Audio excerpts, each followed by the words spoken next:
দেখুন বন্ধুরা, ভারতের সাথে দক্ষিণ আফ্রিকার প্রথম টি-20 ম্যাচ বৃষ্টির কারণে খেলা সম্ভবই হয়নি।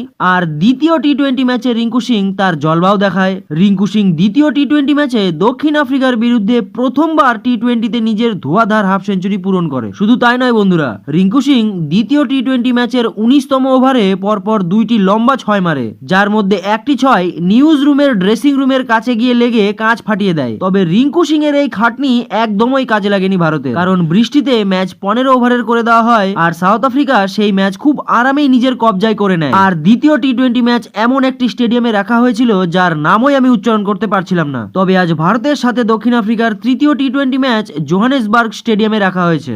আর এই তিনটি টি-20 ম্যাচের সিরিজে যেহেতু প্রথম ম্যাচ বৃষ্টির কারণে খেলাই হয়নি আর দ্বিতীয় টি-20 ম্যাচ দক্ষিণ আফ্রিকা জিতে নিয়েছে, তাই আজকের টি-20 ম্যাচ যদি দক্ষিণ আফ্রিকা জিতে যায় তাহলে সিরিজ তাদের নামে হয়ে যাবে। তবে যদি ভারত আজকের ম্যাচ জেতে তাহলে তারা সিরিজ তো নিজের নামে করতে পারবে না, কিন্তু ভারত নিজের মান সম্মান অবশ্যই রক্ষা করতে পারবে। আপনাদের কি মনে হয় বন্ধুরা, কে জিতবে আজকের ম্যাচ? নিচে কমেন্ট করে জানাতে একদম ভুলবেন না। ফিরছি পরের ভিডিওতে বন্ধুরা, ততক্ষণ পর্যন্ত সকলকে ধন্যবাদ।